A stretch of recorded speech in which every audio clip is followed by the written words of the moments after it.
जय हिंद साथियों स्वागत करता हूं आप सभी का अपने यूट्यूब चैनल पर। साथियों, आज इस वीडियो में हम आपके लिए एसएससी जीडी 2025 के लिए टॉप 20 क्वेश्चन लेकर आए हैं। आज के सभी क्वेश्चन सेलेक्टेड, इंपॉर्टेंट और गोल्डन क्वेश्चन होने वाले हैं, जो आपको एसएससी जीडी 2025 के लिए महत्वपूर्ण क्वेश्चन होने वाले हैं।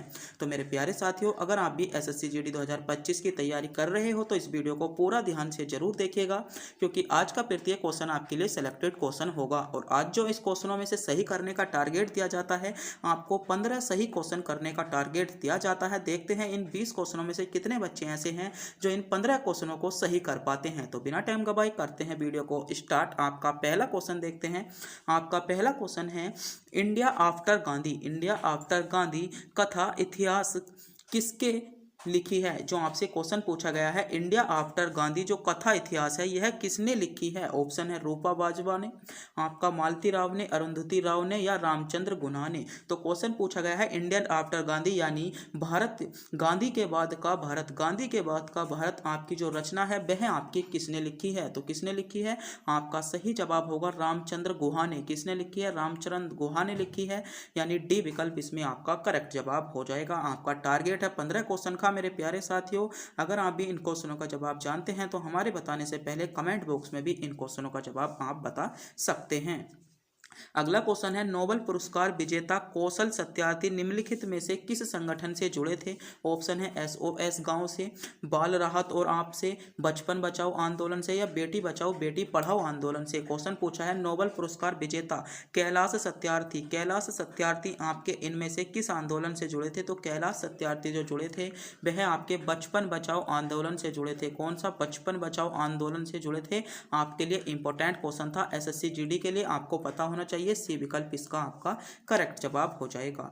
अगला क्वेश्चन है आपका, भारत में कुल कितने बायो स्पीकर रिजर्व हैं? इंपॉर्टेंट और सिलेक्टेड क्वेश्चन है, गोल्डन क्वेश्चन इस क्वेश्चन को कहूंगा। 100% इस क्वेश्चन के आने के चांसेस हैं कि भारत में कुल कितने बायो आपके स्पीयर रिजर्व हैं। तो कितने हैं? ऑप्शन है 18 हैं, 19 हैं, आपके 9 हैं या 8 हैं। तो आपका सही जवाब होगा 18। भारत में कुल आपके 12, आपके क्या है 18 बायो स्पीयर रिजर्व हैं, यानी ए विकल्प इसमें आपका बिल्कुल करेक्ट जवाब हो जाता है, जिन बच्चों ने विकल्प ए को चुना है। अगला क्वेश्चन है आपका, तंजौर चित्रों की उत्पत्ति किस राजवंश के समय में हुई थी? ऑप्शन है चंदेल राजवंश के समय में, मुगलों के समय में, चोल के समय में या आपके कौशल राजवंश के समय में। इंपॉर्टेंट क्वेश्चन है। क्वेश्चन है तंजौर चित्रों की उत्पत्ति, जो आपके तंजौर चित्र थे उनकी उत्पत्ति आपकी किस राजवंश के समय में हुई थी? तो मेरे प्यारे साथियों, इनकी जो उत्पत्ति हुई थी वह आपके चोल राजवंश के समय में हुई थी, यानी सी विकल्प इसमें आपका बिल्कुल करेक्ट जवाब हो जाएगा। अगला क्वेश्चन देखते हैं। अगला क्वेश्चन है आपका, बनारस हिंदू विश्वविद्यालय की स्थापना कब हुई थी?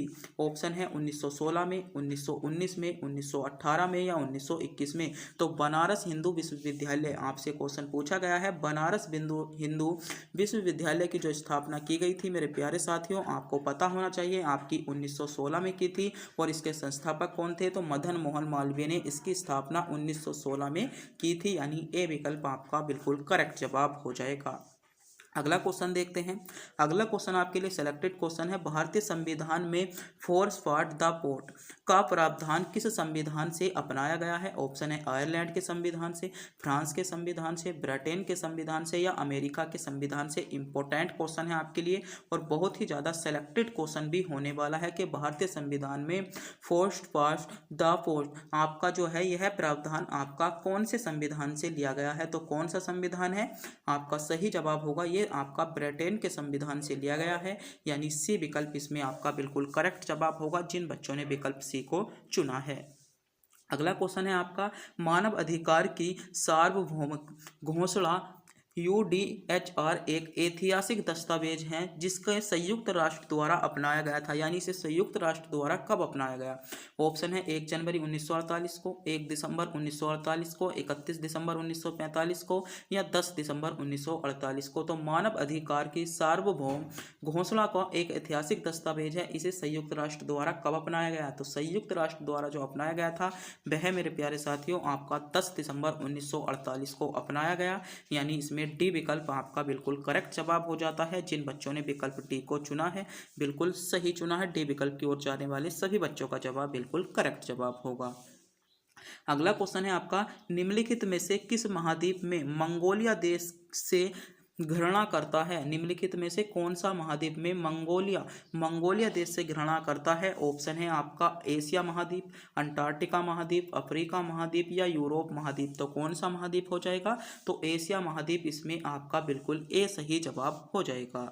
अगला क्वेश्चन है आपका, निम्नलिखित में से किस भारतीय राज्य में अंगूर की खेती सर्वाधिक उत्पादन होता है? निम्नलिखित में से आपको बताना है कि अंगूर की खेती सर्वाधिक उत्पादन यानी अंगूर की खेती सर्वाधिक कौन से राज्य में होती है? ऑप्शन है उत्तर प्रदेश में, जम्मू कश्मीर में, महाराष्ट्र में या बिहार में। तो अंगूर की खेती आपसे पूछा गया है, बताइएगा मेरे प्यारे साथियों, सोचिएगा समझिएगा, क्योंकि 15 क्वेश्चनों का आपका टारगेट दिया है, आपको इन क्वेश्चनों को पूरा करना है। क्वेश्चन है, निम्नलिखित में से भारतीय राज्य में कौन सी अंगूर की खेती के लिए सर्वाधिक उत्पादन राज्य है? तो अंगूर की खेती जो की जाती है आपकी महाराष्ट्र राज्य में सर्वाधिक की जाती है, यानी इसमें सी विकल्प आपका बिल्कुल करेक्ट जवाब हो जाएगा। अगला क्वेश्चन देखते हैं। अगला क्वेश्चन है आपका, निम्नलिखित में से कौन जम्मू और कश्मीर में स्थित है? जम्मू और कश्मीर में आपका कौन सा उद्यान है? ऑप्शन है दाचीगामा का उद्यान, आपका पाखला वन्य अभ्यारण्य, बल पकराम आपका राष्ट्रीय उद्यान या जल दापारा राष्ट्रीय उद्यान। तो आपको इनमें से बताना होगा जम्मू कश्मीर में आपका कौन सा राष्ट्रीय उद्यान स्थित है या कौन सा अभ्यारण्य आपका स्थित है। तो जम्मू कश्मीर में जो है वह है आपका दाचीगाम राष्ट्रीय उद्यान जो है ये मेरे प्यारे साथियों आपका कहां पर है? जम्मू कश्मीर में स्थित है, यानी इसमें आपका सही जवाब क्या होगा? ए विकल्प आपका बिल्कुल करेक्ट जवाब हो जाता है जिन बच्चों ने विकल्प ए को चुना है। अगला क्वेश्चन देखते हैं। अगला क्वेश्चन है, भारत की 2011 की जनगणना के अनुसार किस राज्य की जनसंख्या घनत्व सबसे कम है? ऑप्शन है अरुणाचल प्रदेश का, त्रिपुरा का, मिजोरम का या सिक्किम का। बताइएगा, क्वेश्चन पूछा गया है भारत की 2011 की जनगणना के अनुसार, भारत की 2011 की जनगणना के अनुसार आपका किस देश का राज्य घनत्व जो है वह सबसे कम है? तो सबसे कम राज्य घनत्व की बात की जा रही है, तो सबसे राज्य कम घनत्व जो है वह है आपका अरुणाचल प्रदेश का, यानी ए विकल्प आपका करेक्ट जवाब होगा जिन बच्चों ने विकल्प ए को चुना है। अगला क्वेश्चन है, श्रीहरिकोटा जहां से चंद्रयान 2 लॉन्च किया गया था किस जिले में स्थित है? इंपॉर्टेंट क्वेश्चन है कि जो आपका श्रीहरिकोटा है, श्रीहरिकोटा जहां से चंद्रयान 2 और 3 को लॉन्च किया गया किस जिले में स्थित है? ऑप्शन है चेन्नई में, तिरुवनंतपुरम में, बेंगलोर में, नेल्लोर में। इंपॉर्टेंट क्वेश्चन है कि श्रीहरिकोटा आपका कौन से जिले में स्थित है? तो श्रीहरिकोटा जो है मेरे प्यारे साथियों वह आपका नेल्लोर जिले में स्थित है, यानी आपको पता होना चाहिए। इंपॉर्टेंट क्वेश्चन है, डी विकल्प इसमें आपका करेक्ट जवाब हो जाएगा।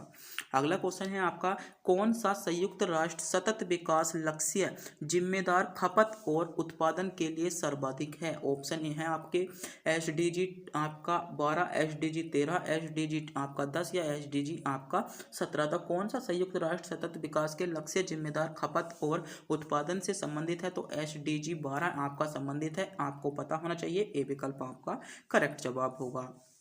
अगला क्वेश्चन है आपका, मनुष्य के लिए श्रव्य तरंगे हैं जो जिनकी आवृत्ति होती है 20 हर्ट्ज से कम, जिनकी आवृत्ति होती है 2000 से ऊपर की आवृत्ति हर्ट्ज से ऊपर की, या आपकी 20 हर्ट्ज से अधिक और 2000 से बीच की, या 20 हर्ट्ज से आपका 20,000 हर्ट्ज तक के बीच की। तो मनुष्य के लिए जो श्रव्य तरंगे हैं वे हैं जो आपके मनुष्य की जिनकी आवृत्ति आपका परास जो होता है 20 हर्ट्ज से लेकर आपका कितना होता है 20,000 HZ यानी हर्ट्ज तक होता है, यानी इसमें डी विकल्प आपका करेक्ट जवाब होगा जिन बच्चों ने विकल्प डी को चुना है।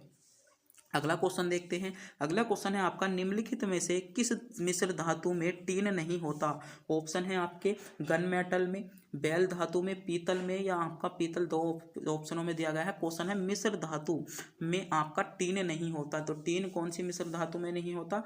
आपका पीतल मिश्र धातु में आपका टीन नहीं होता है, आपको ध्यान रखना है, यानी इसमें सी विकल्प आपका करेक्ट जवाब हो जाता है। अगला क्वेश्चन देखते हैं। अगला क्वेश्चन है, निम्नलिखित में से कौन बैक्टीरिया के कारण होने वाला रोग है? ऑप्शन है चेचक, एंथ्रेक्स, आपका एड्स या रेबीज। तो आपसे क्वेश्चन पूछा गया है बैक्टीरिया के कारण होने वाला रोग, आपको बताना है कि इनमें से बैक्टीरिया के कारण होने वाला रोग कौन सा है। तो मेरे प्यारे साथियों, जो बैक्टीरिया के कारण होने वाला रोग है वह है आपका एंथ्रेक्स, यानी इसमें बी विकल्प आपका करेक्ट जवाब होगा, जिन बच्चों ने विकल्प बी को चुना है। तो मेरे प्यारे साथियों, बताइए अभी तक कितने बच्चे ऐसे हैं जिनके 10 क्वेश्चन अभी तक सही हो गए हैं। जल्दी से जल्दी कमेंट बॉक्स में बताइएगा, क्योंकि क्वेश्चनों की संख्या बहुत कम बची है और आपको टारगेट 15 क्वेश्चनों का दिया गया है। तो जल्दी से जल्दी इन क्वेश्चनों का जवाब, आपको अगले वाले क्वेश्चनों का जवाब कमेंट बॉक्स में बताना होगा।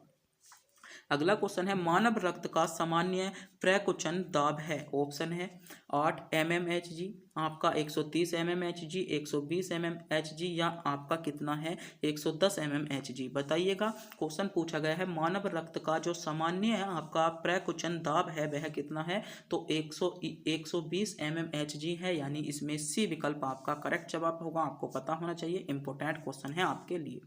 अगला क्वेश्चन है भारत के पहले तैरते प्राथमिक विद्यालय का उद्घाटन कहाँ पर किया गया है। ऑप्शन है नैनी झील आपका नैनीताल में, डल झील श्रीनगर में, पिछोला झील उदयपुर में, या लोकटल झील मणिपुर में। क्वेश्चन पूछा गया भारत में पहले तैरते प्राथमिक विश्वविद्यालय, भारत में पहले तैरते प्राथमिक विश्वविद्यालय का जो उद्घाटन किया गया है वह आपका लोकट झील, कहाँ लोकटक झील आपका कहाँ पर, मणिपुर में किया गया है। आपको पता होना चाहिए, यानी डी विकल्प इसमें आपका सही जवाब होगा। जिन बच्चों ने विकल्प डी को चुना है बिल्कुल सही चुना है।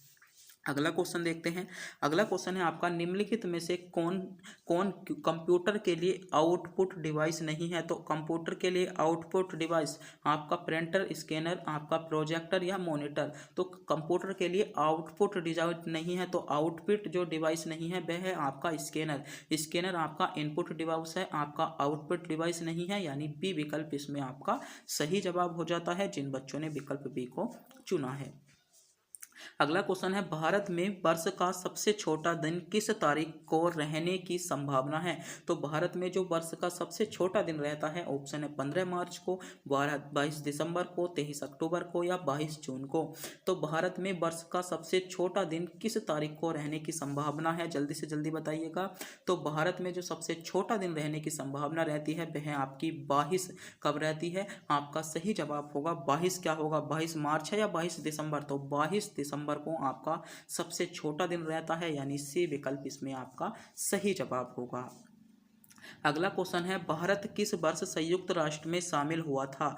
भारत किस वर्ष संयुक्त राष्ट्र में शामिल हुआ था। ऑप्शन है 1945 में, 1950 में, 1962 में, या 1947 में। तो भारत किस वर्ष संयुक्त राष्ट्र में शामिल हुआ, तो भारत जो संयुक्त राष्ट्र में शामिल हुआ था 1945 में आपका संयुक्त राष्ट्र में शामिल हुआ था, यानी ए विकल्प इसमें आपका बिल्कुल करेक्ट जवाब हो जाएगा। अगला क्वेश्चन देखते हैं। क्वेश्चन है आपका केरल में तापली परम्बा के पास उस शिव मंदिर का नाम बताइए जहां महिलाओं को रात 8 बजे के बाद ही प्रवेश करने की अनुमति है। इस मंदिर की एक अनूठी विशेषता एक ध्वजवाहक की अनुपस्थिति है। तो इम्पोर्टेंट क्वेश्चन है, बताइएगा उस मंदिर को हम कौन से कहते हैं। तो उस मंदिर का क्या नाम है, आपका सही जवाब होगा राज राजेश्वर मंदिर, इसको हम कहते हैं, यानी बी विकल्प आपका ऐसा हो जाएगा जिसमें महिलाओं को केवल रात को 8 बजे के बाद ही प्रवेश करने की अनुमति दी गई है। और आज की वीडियो का अंतिम क्वेश्चन आपकी स्क्रीन पर आ चुका है। क्वेश्चन है निम्नलिखित में से कौन सी योजना वर्ष 2006 में शुरू की गई थी। ऑप्शन है प्रधानमंत्री जीवन ज्योति बीमा योजना, प्रधानमंत्री मुद्रा योजना, प्रधानमंत्री जनधन योजना, आपका महात्मा गांधी राष्ट्रीय ग्रामीण रोजगार आपकी रोजगार गारंटी योजना। तो जल्दी से जल्दी इस क्वेश्चन का कमेंट बॉक्स में जवाब बताइए, और आप इनमें से बताना ना भूलें। आपके 20 क्वेश्चन थे, लगभग 20 से 21 क्वेश्चन हो चुके हैं। इनमें से आपका अगर 15 क्वेश्चनों का स्कोर आपका था तो बिल्कुल बढ़िया था, और आपका अभी तक कम है तो आपको क्या है अभी तक आपकी पढ़ने की ज़रूरत है और रिवीजन पर ध्यान दीजिएगा। तो क्वेश्चन पूछा गया था 2006 में कौन सी आपकी योजना शुरू की गई थी। तो आपकी महात्मा गांधी आपकी राष्ट्रीय ग्रामीण रोजगार गारंटी योजना, यानी जिसको हम बोल सकते हैं नरेगा, जिसको हम बोल सकते हैं नरेगा, इसी का नाम है नरेगा या मनरेगा, इसी का नाम है। ये आपकी क्या थी 2006 में आपको शुरू की गई थी। तो मेरे प्यारे साथियों, आज के सभी क्वेश्चन एसएससी जीडी के लिए सेलेक्टेड इंपॉर्टेंट और गोल्डन क्वेश्चन थे और सभी महत्वपूर्ण क्वेश्चन होने वाले थे। ये सभी क्वेश्चन आपको जो हैं आपके एग्जाम में दिखाई देंगे। तो मेरे प्यारे साथियों, अगर आपको वीडियो अच्छी लगी हो, वीडियो को लाइक, चैनल पर नए हो चैनल को सब्सक्राइब और अपने दोस्तों के पास वीडियो को शेयर जरूर कर दें, क्योंकि हम आपके लिए एसएससी जीडी, एसएससी एमटीएस और सभी आपके जो वनडे एग्जाम के साथ साथ सभी रेलवे एग्जाम के लिए इंपॉर्टेंट और गोल्डन क्वेश्चनों के साथ जीके जीएस की वीडियो लेकर आते हैं, जिसके हमारे सभी क्वेश्चन महत्वपूर्ण होते हैं और सभी क्वेश्चन वे होते हैं जो आपके पिछले एग्जामों में पूछे गए हैं और बार बार इन क्वेश्चनों को पूछे जाने के चांसेस बने रहते हैं। तो हमारे चैनल पर नए हो तो चैनल को सब्सक्राइब जरूर कर दें।